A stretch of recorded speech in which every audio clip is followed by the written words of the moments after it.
Hi everyone, I'm Shelly and you're watching There's No Place Like Home. I'm back with another Question the Narrative video today, and it's called Question the Narrative, What Lies Beneath? And this is really the culmination of me pondering different things like flat earth and even hollow earth. And hollow earth is something that a lot of people recently have been asking me to look into. And it's very, very difficult to find information on the hollow earth, just like it is with flat earth. I was lucky enough to come across flat earth back in 2017 before everything started getting censored, but that wasn't the case with hollow earth. And yeah, it's just, it hasn't been fun trying to find stuff out about it. But that hasn't kept me from pondering the issue because I have a basic understanding of what hollow earth actually is. And the one issue that I have with hollow earth is that it is based on the globe model, which I, at this point, am still not comfortable saying that I think is actually accurate. When you search hollow earth, this is what you come up with on images. It's lots of pictures of the hole at the top of the earth at the North Pole, and and then it will show the inside, but it's all based on a globe. And that is really where I kind of come at odds. That's really great in English, but I'm at odds with the theory when it comes to that, because at this point in time, I don't believe that the globe model is what the truth actually is. So that is my issue with it. However, I do think that the hollow earth has some merit. If you actually look at this image of the biblical cosmology, the biblical earth, this is what it looks like. And if you notice, it is level here. Yes, it has the firmament, but then underneath there is Sheol, which is mentioned multiple times in the Bible. And there's also Abraham's bosom in the Bible. Hades is in the Bible, Tartarus, and all of these things are underground. So while I don't believe in the original hollow earth theory, the one that most people discuss, I do believe that it's definitely possible that the underneath us is very hollow and that there are very likely things underneath there that we don't know about. I've done how many videos on underground tunnels, even in my own town. I talked about this. Let me see where I can find this image. This is actually a photograph of the entrance to a cave that is behind my house. And as I was researching this cave, I discovered that our entire town, which we don't have a large town, it's about 1.4 square miles, I think, but all underneath the town, there are these tunnels running underneath us. And this isn't exclusive to where I live. There are tunnels underneath a lot of cities and towns, and I find it all very interesting. But one of the things that I found the most interesting when it came to my town was that when I was looking into the tunnels, I found out that they were used for mining slate. And it said that the people who owned them purchased the tunnels from someone else, but I could never find who actually dug the tunnels. So the people who purchased the tunnels, they were the ones who started the mine.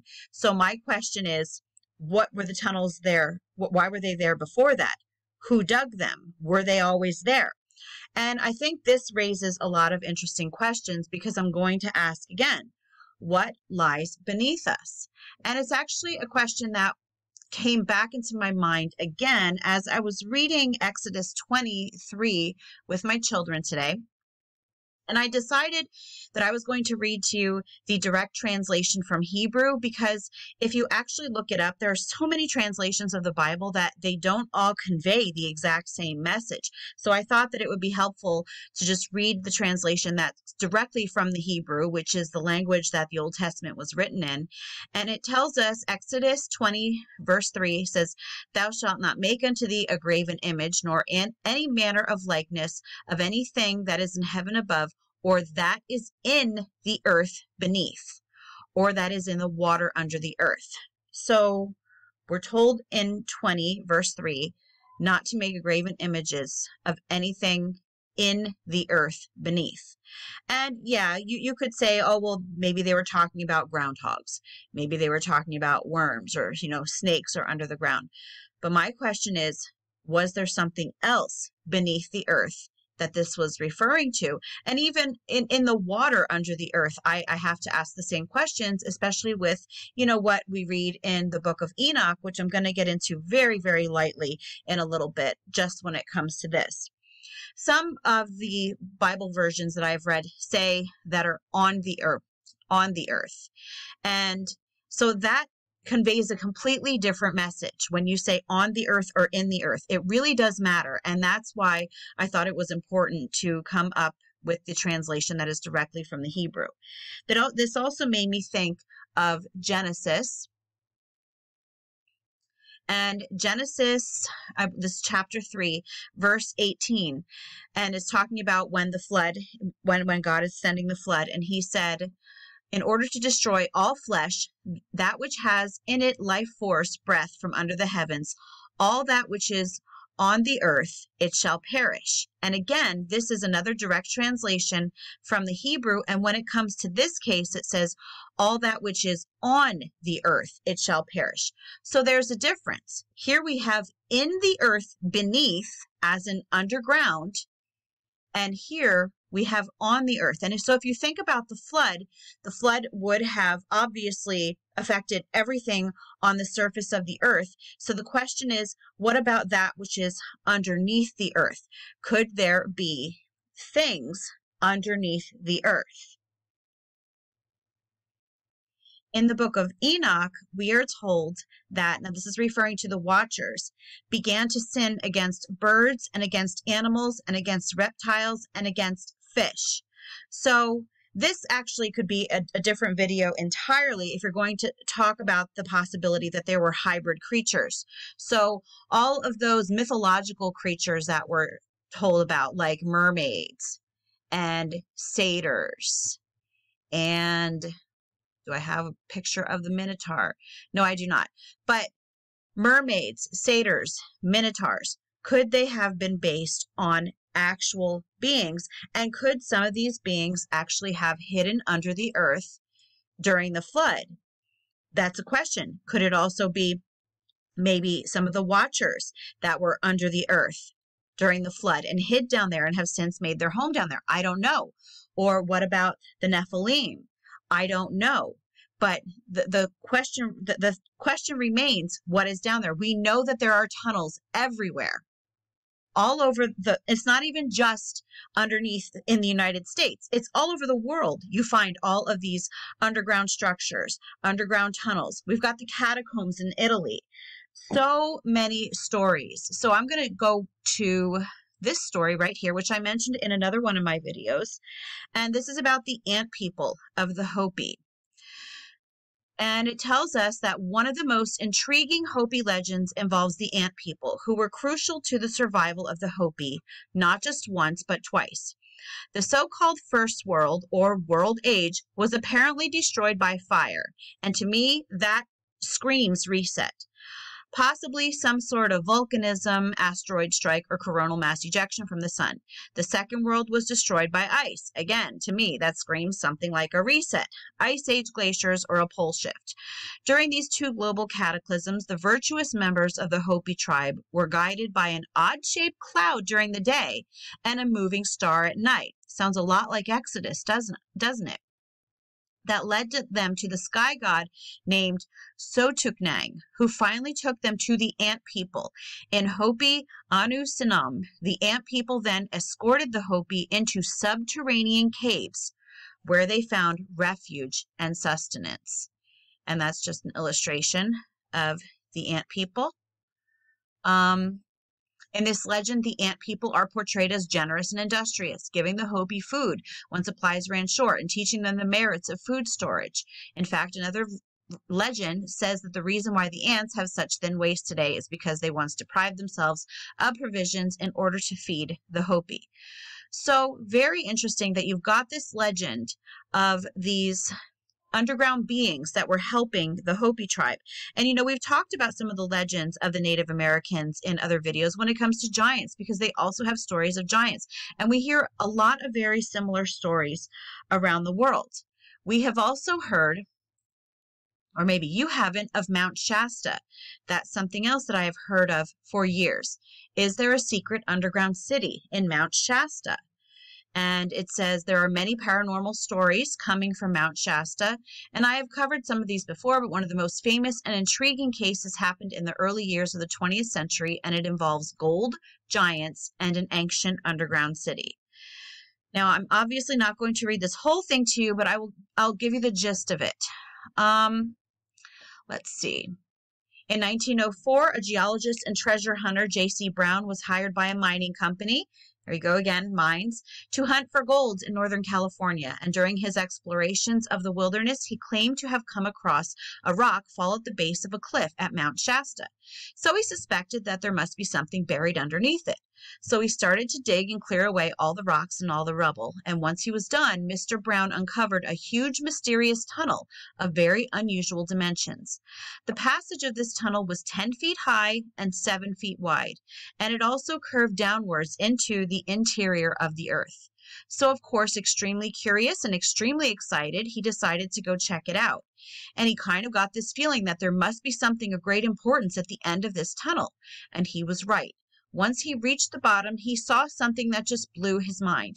He claimed to have entered an underground city that was filled with ancient machinery, tons of relics, and even gold treasures. And he believed, after fully investigating this amazing place, that it was also an ancient mining operation. And he knew that this could not have been done by modern humans. It was just way too advanced. And amongst these treasures, Brown claimed to have found golden tablets and plates, and they were inscribed with very strange-looking hieroglyphics. He also found very unusual-looking spears that could somehow bend themselves back into shape. And to me, that sounds a lot like what they say is the wreckage from the UFOs found at Roswell, and that they were almost impossible to break. He also described some sort of worship room containing huge statues that eerily glowed in the dark. And within this room, they were solar symbols all over the walls. But one of the most intriguing claims coming from Mr. Brown was that he found a chamber filled with giant skeletons. The smallest of these were about 7 feet tall, and the tallest were about 11 feet tall. And in another chamber beyond this room, there was a deceased but very well preserved man and a woman. And he stated that this man and woman were dressed in very fine clothing, and he believed that they were the king and queen. And he also said that they too were giants. Now, I am guessing that this well-preserved man and woman must have looked just like us, because he never stated that they were aliens or a different species, just that they were giants. So that's another question that we have is, where did all the giants go? Well, could they also possibly be living underground in subterranean tunnels in a civilization that is underneath there? I'm going to leave links to all of these websites that I go to in the description box in case you wanted to go back and read the full story. But I just wanted to give you, a summary of this. And I have to tell you that Mount Shasta is known for there are always UFO sightings around Mount Shasta. And I have to say that I definitely believe that these UFOs are connected to what we would call fallen angels, or what we would consider to be sometimes even, well, the Bible refers to them as the holy ones. It could be fallen. It's very difficult when it comes to describing the holy ones because, as Dr. Michael Heiser and Timothy Alberino both say, calling something an angel is not really describing what sort of being it is. It's saying that something is an angel is only what job it does. It's a messenger. So an angel could be any number of things. But the point is that it is something not human. And I think that we have to be careful to say, oh, well, there's no such thing as aliens. Because if you think about it, what we call angels would definitely be considered aliens, because they are something that are extraterrestrial. They are not native to living on this earth. So, we really have to think about that. But Mount Shasta is definitely something that you will see on a lot of UFO websites because there are so many stories about it. Actually, hold on. I just saw this right here. Now, some people believe that these ancient people still live in this location and that they are the Lemurians. Lemuria is believed to have existed sometime in our past and that their homeland was destroyed. And then they moved into the hollow earth. And to me, hollow doesn't mean inside a big ball. It means in a vast opening underground. Or maybe they always lived in the hollow earth. There are many theories, but according to my research, I don't think that these ancient giants or their underground cities are connected at all to these Lemurians, at least not the same people, as they seem to have superior intellect and technology. And they are said to be responsible for all or most of the UFO sightings within the Mount Shasta region. And I kind of see them as more as divine-like beings. So that's what this author says here. So another very interesting story when it comes to things under the ground. What lies beneath? Things under the earth. Another story that I'm acquainted with is about Phil Schneider. And this is Phil Schneider's suspicious death, battle with Greys at Dulce Base, and alien agenda. And it says that he was born on April 23rd, 1947. He was a self-taught geologist and explosives expert. He is known as a person who worked for many years in collaboration with special services of the United States, had access to information of the third level of secrecy. We're just going to go down here. Phil Schneider was able to take part in the construction of at least 2 underground bases for the so-called secret government, as well as in the construction of 13 deep-seated military bases underground. 2 of these bases were major, including the much-rumored bioengineering facility at Dulce, New Mexico. Seeing how such projects are financed, for whom they are being built, and that the basic rights of the people, as well as the U.S. Constitution, are violated, Schneider broke off any relations with the American intelligence services and returned all his awards in 1994. After that, he began working as an ordinary geologist, combining work with revelatory performances. He talked about underground bases, top secret alien technologies, and the threat to humanity that those who seek to establish a new world order in the direction of aliens hostile to people carry with them.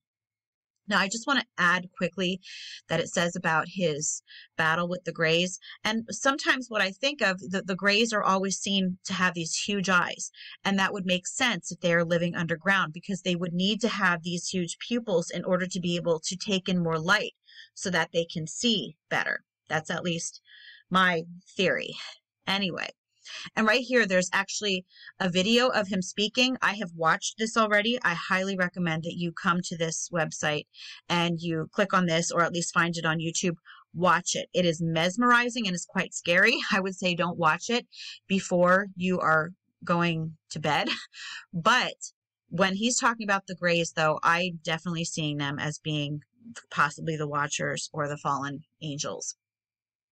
And then let's see. In 1995, at a regular lecture, Schneider said that over the past 22 years, 11 of his best friends had died. I'm just going to go down here because this is actually what I wanted. Phil said that he was one of 3 people who survived the shootout that occurred in 1979 at an underground military base in Dulce between representatives of American intelligence services and aliens.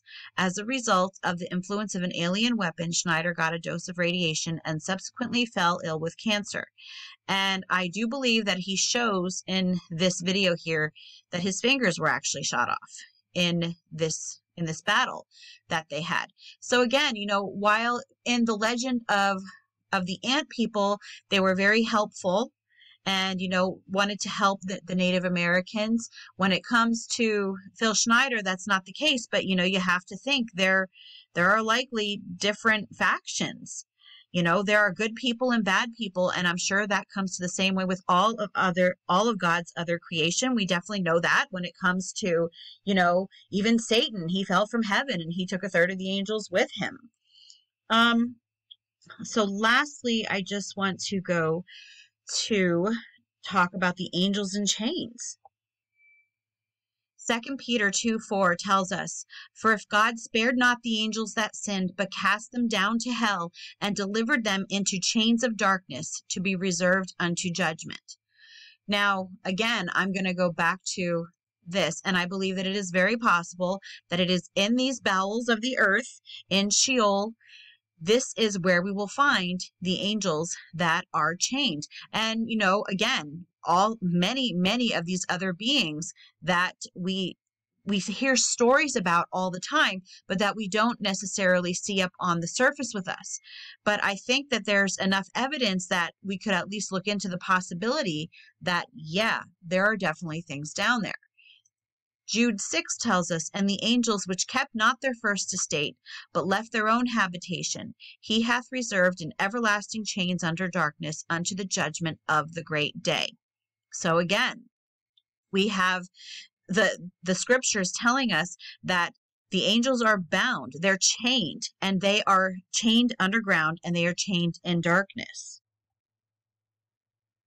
I'm reminded of this fantastic video that I found on Steve Quayle's channel right here on YouTube, in which he was interviewing a man. He was a believer, and he was recounting a vision that he had one time when he was deep in prayer, where he was actually transported in spirit underneath, I believe it was in Rome, possibly. He was underground, and he came up to this huge angel that was gigantic, and he had just an interaction with it. And I really hope that I can find it. Some of this stuff is so hard to find anymore on YouTube, but that's something else that you really need to watch, because I think that a lot of times when people read the Bible, they just read it and they think of all of this. Even though they say that they believe the Bible, I think that people still think of it as stories. But in my mind, when we read things like this, we need to understand that they are very likely in physical form underground, just like it tells us.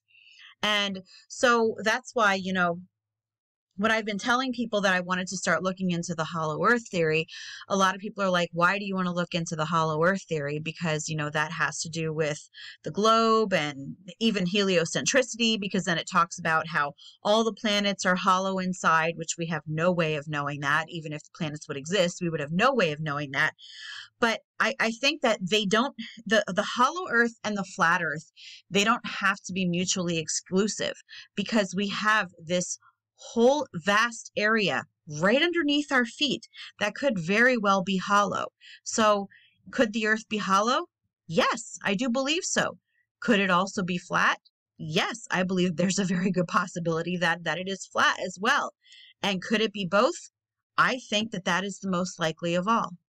That's all that I have for you today. If you like this video, give it a thumbs up. If you haven't subscribed yet and would like to hear more of what I have to say, I would love if you would do that. If you have any questions or comments, you can leave one either here or over on Instagram. And if you like my work and would like to check out my Patreon page, I will leave a link in the description box for that as well. And I hope you have a great day.